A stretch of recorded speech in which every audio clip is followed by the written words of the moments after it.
Dear friends, ഇന്ന് ഞാൻ വന്നിട്ടുള്ളത് 2 ചക്ക വിഭവങ്ങളുമായിട്ടാണ്. ഇപ്പോൾ ചക്കയുടെ സീസണാണ്. ഈ വിഭവം തയ്യാറാക്കാനായിട്ട് ഞാൻ ഇന്ന് ഇടിച്ചക്കയാണ് എടുക്കുന്നത്. ഈ വിഭവം കണ്ടപ്പോൾ തന്നെ നിങ്ങൾക്ക് മനസ്സിലായില്ലേ, നല്ല ടേസ്റ്റി സ്പൈസി ഡിഷാണ്. ഒരു ഇടിച്ചക്ക എടുക്കുകയെന്നുണ്ടെങ്കിൽ ലഞ്ചിനൊരു ഫ്രൈയും ആവും, ഈവനിങ്ങിലേക്ക് ഒരു സ്നാക്കും ആവും. ഇതിനായിട്ട് നമുക്ക് ഫ്രഷ് ആയിട്ടൊരു ഇടിച്ചക്ക തന്നെ എടുക്കാം. ഇതാണ് നമ്മുടെ ഇടിച്ചക്ക. ഇനി നമുക്ക് ഇതിനെ ക്ലീൻ ചെയ്തെടുക്കണം. അതിനായിട്ട് ഞാൻ ടേബിൾ ടോപ്പിൽ ഒരു പേപ്പർ ഇട്ടിട്ട് ഒന്ന് കട്ട് ചെയ്തെടുക്കാൻ പോവാണ്. അപ്പോൾ നമ്മുടെ കയ്യിൽ കുറച്ച് എണ്ണമയം പുരട്ടിയിട്ട് കട്ട് ചെയ്യാന്നുണ്ടെങ്കിൽ ഇതിനകത്ത് കറയൊന്നും പറ്റത്തില്ല. ഇതാണ് നമ്മളിന്ന് എടുക്കുന്ന ഇടിച്ചക്കയുടെ പാകം. ഇപ്പോൾ ഈ ഫസ്റ്റ് വരുന്ന കറയൊന്ന് ഒരു ടിഷ്യൂയോ പേപ്പറോ വെച്ചിട്ട് തുടച്ച് കളയാം. എന്നിട്ട് നമുക്ക് ഇതിന് നന്നായിട്ട് കട്ട് ചെയ്തെടുത്തിട്ട് ഇതിൻ്റെ പുറന്തോരെല്ലാം ചെത്തി ക്ലീൻ ചെയ്ത് ചെറിയ പീസാക്കി എടുക്കണം. ഞാനിപ്പോൾ ഈ ഒരു വലിപ്പത്തിലാണ് എടുത്തത്. നിങ്ങൾ എടുക്കുമ്പോൾ കുറച്ചുകൂടി ചെറുതാക്കി എടുത്തു. അതാണ് കുറച്ചുകൂടി ടേസ്റ്റ് എന്ന് എനിക്ക് തോന്നി. ഫസ്റ്റ് നമുക്ക് ഈവനിങ് സ്നാക്കിന് വേണ്ടിയിട്ടുള്ളത് എടുക്കാം. ഇതിനായിട്ട് ഞാൻ 3 ടേബിൾ സ്പൂൺ മൈദ ഈ ബൗളിലേക്ക് ഇട്ട് കൊടുക്കുകയാണ്. ഈ മൈദയിലേക്ക് നമുക്ക് 1/2 ടീസ്പൂൺ മഞ്ഞൾപ്പൊടി, 1 ടേബിൾ സ്പൂൺ മുളക് പൊടി, 1 ടേബിൾ സ്പൂൺ പെരിഞ്ജീരകം, 1 ടീസ്പൂൺ കുരുമുളക് പൊടി, 1/2 ടീസ്പൂൺ മല്ലിപ്പൊടി, ആവശ്യത്തിനുള്ള ഉപ്പ്, 1.5 ടേബിൾ സ്പൂൺ കോൺഫ്ലവർ പൗഡറും കൂടി ചേർത്ത് കുറച്ച് വെള്ളവും ഒഴിച്ച് നന്നായിട്ടൊന്ന് മിക്സ് ചെയ്തെടുക്കാം. ഇനി ഇതിലേക്ക് നമുക്ക് 2 ടീസ്പൂൺ കടലമാവ് കൂടി ചേർത്ത് കൊടുക്കാം. ഇനി കുറച്ച് വെള്ളവും കൂടി ഒഴിച്ചിട്ട് എല്ലാം കൂടി നന്നായിട്ടൊന്ന് മിക്സാക്കി എടുക്കാം. നമുക്ക് ബജി പൊരിക്കുന്ന ഒരു പാകത്തിലാണ് എടുക്കേണ്ടത്. ഈ ഒരു കൺസിസ്റ്റൻസിയിൽ നമുക്ക് എടുത്തു വെച്ചിട്ടുള്ള ചക്ക കുറച്ച് ആഡ് ചെയ്ത് കൊടുക്കാം. ഇനി ഇതെല്ലാം കൂടി പുരട്ടി നമുക്കൊരു അരമണിക്കൂർ റെസ്റ്റ് ചെയ്യാൻ വെക്കാം. ഈ മസാല എല്ലാം കൂടി ചക്കയിലേക്കൊന്ന് പിടിക്കുമ്പോഴത്തേക്ക് നമുക്ക് ലഞ്ചിനുള്ള ഫ്രൈ കൂടി പുരട്ടിയെടുക്കാം. ഇതിനായിട്ട് ഞാൻ ബാക്കിയുള്ള പീസ് കൂടി എടുത്തിട്ടുണ്ട്. ഇനി ഇതിലേക്ക് നമുക്ക് 1/2 ടീസ്പൂൺ മഞ്ഞൾപ്പൊടിയും, 1 ടീസ്പൂൺ പെരിഞ്ജീരകം പൊടിച്ചതും, 1/2 ടീസ്പൂൺ കുരുമുളക് പൊടിയും, 1 ടേബിൾ സ്പൂൺ മുളക് പൊടിയും, 1/2 ടീസ്പൂൺ മല്ലിപ്പൊടിയും, 1 ടേബിൾ സ്പൂൺ കോൺഫ്ലവർ പൗഡറും, ആവശ്യത്തിനുള്ള ഉപ്പും, 1 ടീസ്പൂൺ ജിഞ്ചർ ഗാർലിക് പേസ്റ്റും കൂടി ചേർത്ത് നന്നായിട്ടൊന്ന് മിക്സ് ചെയ്തെടുക്കാം. ഈ ലഞ്ചിനുള്ള ഫ്രൈ നമുക്കൊരു 2 മണിക്കൂറൊക്കെ റെസ്റ്റ് ചെയ്യാൻ വെച്ചാൽ നല്ലതാണ്.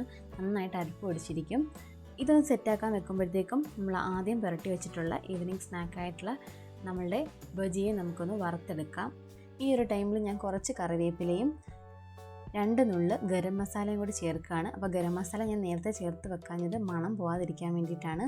അപ്പോൾ ഇത് രണ്ടും കൂടി ചേർത്ത് ജസ്റ്റ് ഒന്ന് മിക്സ് ചെയ്തിട്ട് നമുക്ക് വറുത്തെടുക്കാം. ഇത് വറുക്കാനായിട്ട് ഞാനൊരു ചീനച്ചട്ടി ചൂടാക്കാൻ വെച്ചിട്ടുണ്ട്. ഇതിനകത്തേക്ക് നമുക്ക് കുറച്ച് വെളിച്ചെണ്ണ ഒഴിച്ചു കൊടുക്കാം. ഇനി വെളിച്ചെണ്ണ നന്നായിട്ടൊന്ന് ചൂടായി വരുമ്പോൾ നമുക്ക് ഈ ബജിയുടെ പീസിനെ കുറച്ചായിട്ട് എണ്ണയിലേക്ക് ഇട്ട് കൊടുക്കാം. ഇനി നന്നായിട്ടൊന്ന് മൊരിഞ്ഞ് വരാനായിട്ട് വെയിറ്റ് ചെയ്യാം. ഇപ്പോൾ 2 സൈഡ് നന്നായിട്ടൊന്ന് മൊരിഞ്ഞ് കഴിയുമ്പോഴത്തേക്കും നമുക്കൊരു പ്ലേറ്റിലേക്ക് മാറ്റാം. ഒരുപാട് എണ്ണയൊന്നും കുടിക്കത്തില്ല. ഇതേ രീതിയിൽ നമുക്ക് ബാക്കിയുള്ളതിനെയും കൂടി വറുത്തെടുക്കാം. അപ്പോൾ അടുത്ത സെക്ഷനിൽ നന്നായിട്ടൊന്ന് മൊരിഞ്ഞ് വന്നിട്ടുണ്ട്. ഇത് നമുക്ക് പാത്രത്തിലേക്ക് മാറ്റാം. ഇപ്പോൾ ഫസ്റ്റ് സെക്ഷൻ വറുത്തത് ഫുള്ള് തീർന്നു. അത്രയ്ക്ക് നല്ല മണവും നല്ല ടേസ്റ്റും ആയിരുന്നു. എല്ലാവരും ഒന്ന് ടേസ്റ്റ് നോക്കിയപ്പോൾ തന്നെ അത് തീർന്നു. അത്രയ്ക്ക് നല്ല ടേസ്റ്റാണ് ഈ ഒരു ബജി. നിങ്ങൾ പ്രതീക്ഷിക്കുന്ന ഒരു ടേസ്റ്റേ അല്ല, നല്ല അടിപൊളിയാണ്. ഇനി ഇതേ എണ്ണയിലേക്ക് നമുക്ക് ലഞ്ചിനുള്ള ചക്ക കൂടി ഫ്രൈ ചെയ്തെടുക്കാം. ഇത് മാവ് അധികം ചേർത്തതല്ല, നമ്മൾ ഫിഷൊക്കെ ഫ്രൈ ചെയ്യുന്ന അതേ ഒരു ടെക്സ്ചറിലാണ് ഇരിക്കുന്നത്. ഇത് ഫ്രൈ ചെയ്യാനായിട്ട് ഞാൻ അധികം ഓയിൽ ഉപയോഗിക്കുന്നില്ല. ഇതങ്ങോട്ട് ഇട്ടിട്ട് ജസ്റ്റ് ഇങ്ങനെ ഇളക്കി എടുത്ത് ഫ്രൈ ചെയ്തെടുക്കുകയാണ് ചെയ്യുന്നത്. നമ്മൾ നേരത്തെ മൂപ്പൺ സ്പെഷ്യൽ ചിക്കൻ ഫ്രൈ ചെയ്തില്ലേ, അതേ ഒരു മെത്തേഡിലാണ് ഞാനിത് ചെയ്യുന്നത്. മൂപ്പൺ സ്പെഷ്യൽ ചിക്കൻ ഫ്രൈയുടെ റെസിപ്പി ഞാൻ ഡിസ്ക്രിപ്ഷൻ ബോക്സിൽ കൊടുത്തിട്ടുണ്ട്. കണ്ടിട്ടില്ലെങ്കിൽ എല്ലാവരും അത് പോയി കണ്ട് കമൻറ്റ് ചെയ്യണം. ഇപ്പോൾ ഇത് നന്നായിട്ടൊന്ന് മൂത്ത് വന്നിട്ടുണ്ട്. ഇനി ഞാനിതൊരു പ്ലേറ്റിലേക്ക് മാറ്റുകയാണ്. ഇതേ രീതിയിൽ നമുക്ക് ഫുള്ള് ഫ്രൈ ചെയ്തെടുക്കാം. ഇത് ഞാൻ സ്നാക്കായിട്ട് തയ്യാറാക്കിയ ഫ്രൈ ആണ്. ഇത് ചായയുടെ കൂടെ നല്ല സൂപ്പറാണ്.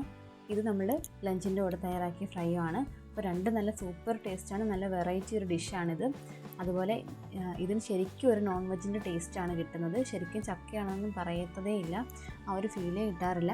അപ്പോൾ നിങ്ങളിത് ചെയ്യുമ്പോൾ ഇതിൻ്റെ തൊട്ട് ചെറിയ പീസാക്കി എടുത്താൽ മതി. അപ്പോൾ ഇന്നത്തെ എൻ്റെ ഈ വിഭവം നിങ്ങൾക്കെല്ലാം ഇഷ്ടമായെന്ന് കരുതുന്നു. അപ്പോൾ ഇതിൻ്റെ അഭിപ്രായങ്ങൾ നിങ്ങൾ എൻ്റെ കമൻറ്റ് ബോക്സിൽ കമൻറ്റ് ചെയ്യാൻ മറക്കരുത്. അതുപോലെ ഇന്നത്തെ വീഡിയോ ഇഷ്ടമായെങ്കിൽ നിങ്ങൾ ലൈക്ക് ചെയ്യുക, ഷെയർ ചെയ്യുക, സബ്സ്ക്രൈബ് ചെയ്യുക.